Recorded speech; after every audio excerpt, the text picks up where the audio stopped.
Turasubiye kubaramutsa no kubaha ikaze banywanyi mukurikira ibiganiro n'amakuru tubagezako iminsi yose kuri Imboneshakure ya Hejuru TV.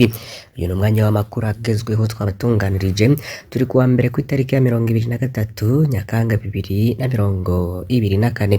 Turabahaye ikaze aho muherereye hose, abadukurikiye bari i Bujumbura, abari i Gitega, ubwo aho ni ku migwa mikuru yompi y'u Burundi, abari mu zindi ntara zitandukanye, namwe turabahaye ikaze.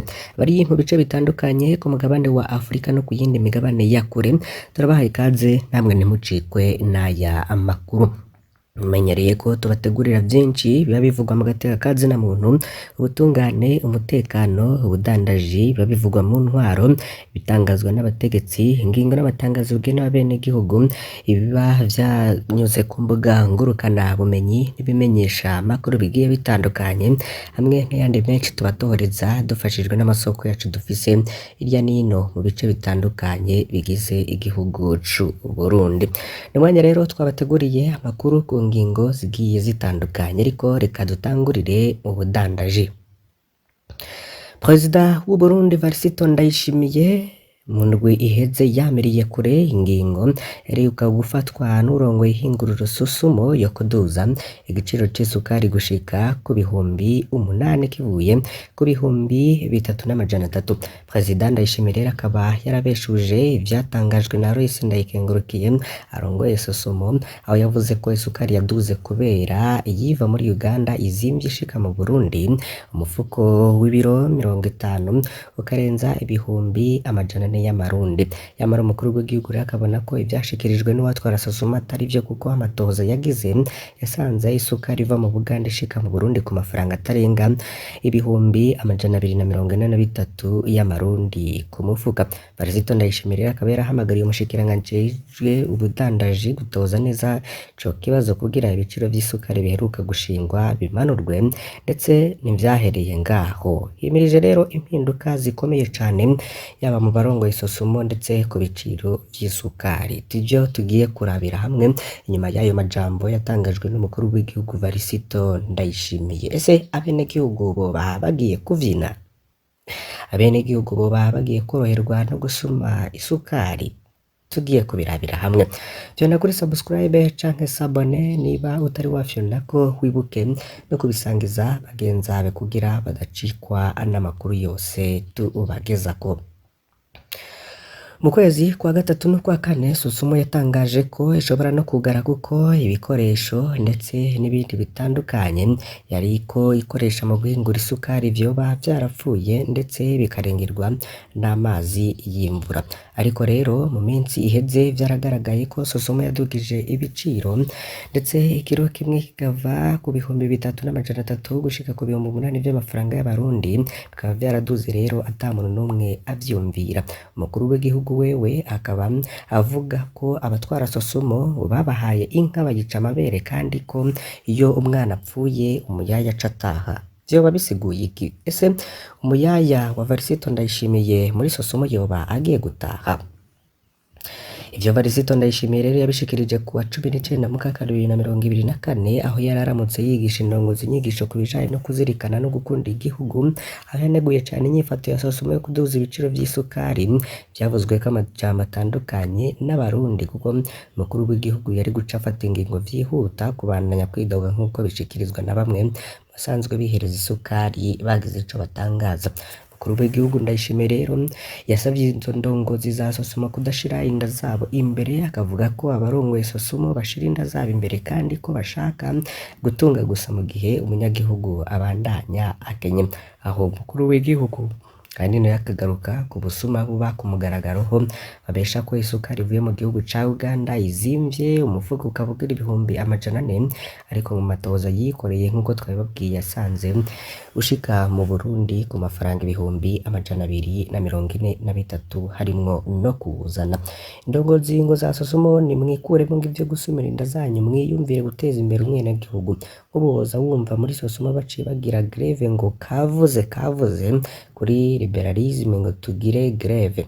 barayigire twarabahaye inka bayica amabere umwana apfuye umuyaya aca ataha liberalisme niyo solution y'isukari ntuzoza kuzimba abenegihugu kuko jewe nibo mpagarariye niko Varisito Ndayishimiye arongoye Uburundi muri kino gihe atangaza kongera ko rero atokwihanganira ahabwa amafaranga kugira afashe umunyagihugu ahubwo agaca ashigwa mu nda zabo arongoye mu banyagihugu rero bagize ico batangaza bakavuga ko umukuru w'igihugu ngari we yavyonona mu nyuma akaza kwidoga ikimenyamenya ngo nuko abivuga gusa mugabo adashobora no kubifata ko ingingo ngo yabe yo kwirukana abarongoye iyo sosuma hari byinshi rero bigiye bitandukanye mu kinama rero mu burarako bw'isagara ca Bujumbura aho muri babiri bagize ico batangaza umwe yavuye afatwa n'ibigumbagumba aho yari kuvuga kubwiwe yibaza ko Burundi bwagurishijwe kera aravye biriko biraba mu gihugu yabwiye umumenyesha makuru ati nta kuntu Burundi butoba bwaradandajwe kuko abategetsi bose harimwo n'umukuru w'igihugu bose bakorera inda zabo gusa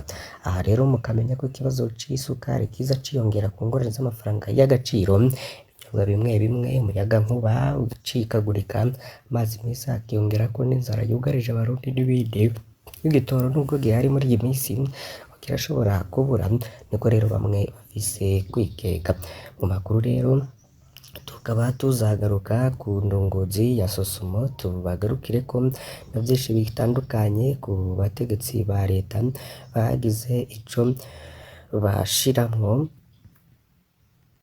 nk'umutahe bikaba bivuga ko rero Sosumo ari ishirahamwe rya leta ryiziziwe n'abashaka kunyonora amatungo y'igihugu. Mu yandi makuru avugwa kuri Rusansuma rero irongewe iminsi ikaba igiye kubandanya gushika kuwa 27 Nyakanga 2024.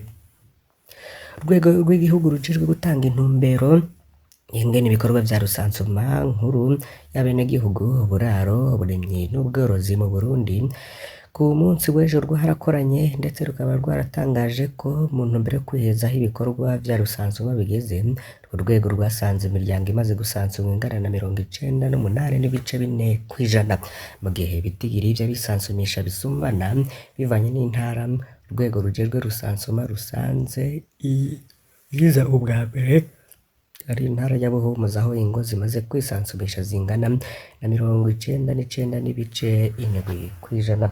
Intara ya Bujumbura rero nayo ikaza ubwa nyuma bitigiri bingana na 96.2%.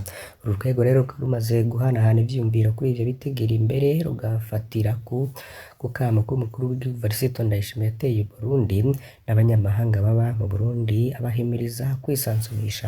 Uru rwego rero rwaciye rufata ingingo y'uko Rusansuma ibandanya gushika kuwa 5 w'indwi uca itangura ubwo ni muri indwi dutanguye mu gihe rero vyari bitegekanijwe ko isozerana no ku munsi w'Imana igenekerezo rya 22 Nyakanga 2024. Urwego rero rukaba rugasaba ko aho ico gikorwa cyo gusansuma coba caraheze abasansumye mu kwitura gusubiza ibikoresho vya Rusansuma igihugu cari carabahaye kugira ngo bisubire gukoreshwa ivyo vyari vyagenewe. Muvise rero ko hari n'imanza zitandukanye zabaye ku bari bariko barakora Rusansuma buba baravyivye ndetse bagacibwa urubanza harimwo igifungo ndetse n'ihadabu. Uruwage amazu atandatu yarahiye aratokombera umuriro rero wadutse muri quartier Swahili ku mugwa mukuru w'intara ya Rumonge.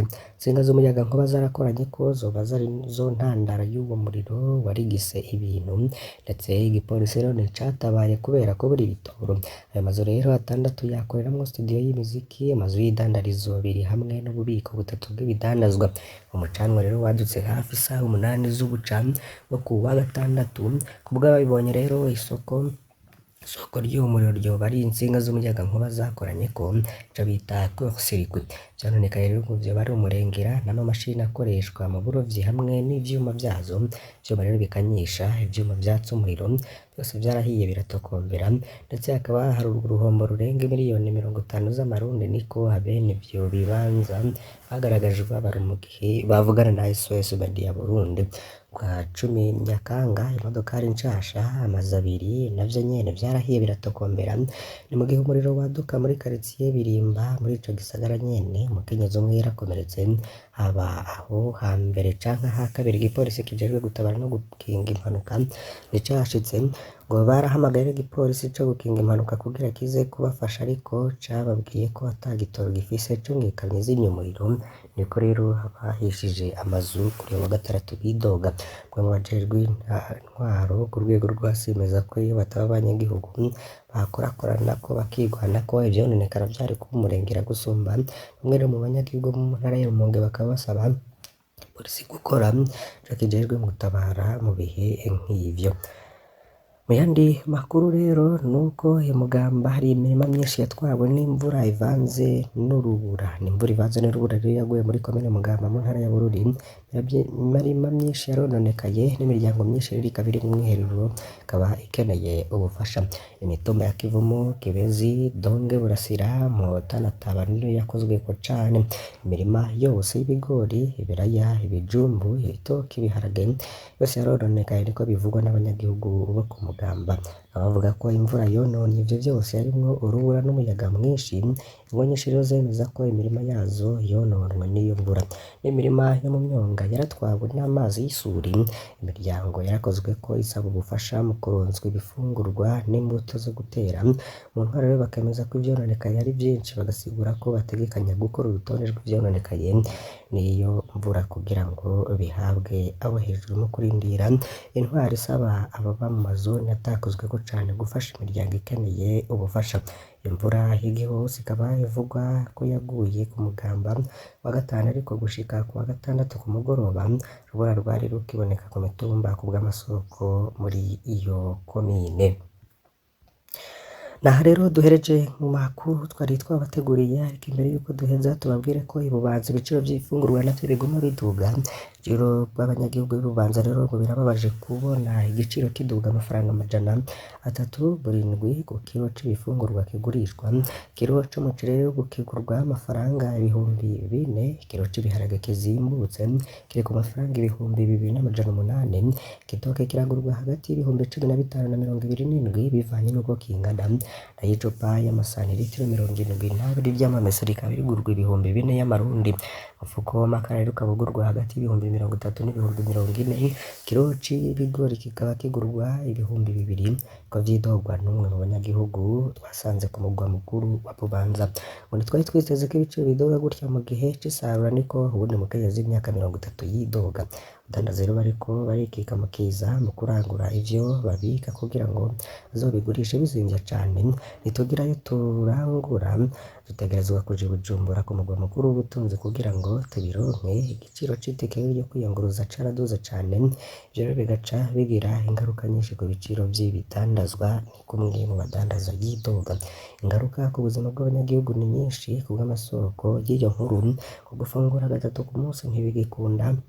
Abanyagihugu rero bakaba basaba intwaro gukingira abaguzi ingaruka ry'iryo duzwa ry'ibiciro vy'ibitandazwa vya nkenerwa.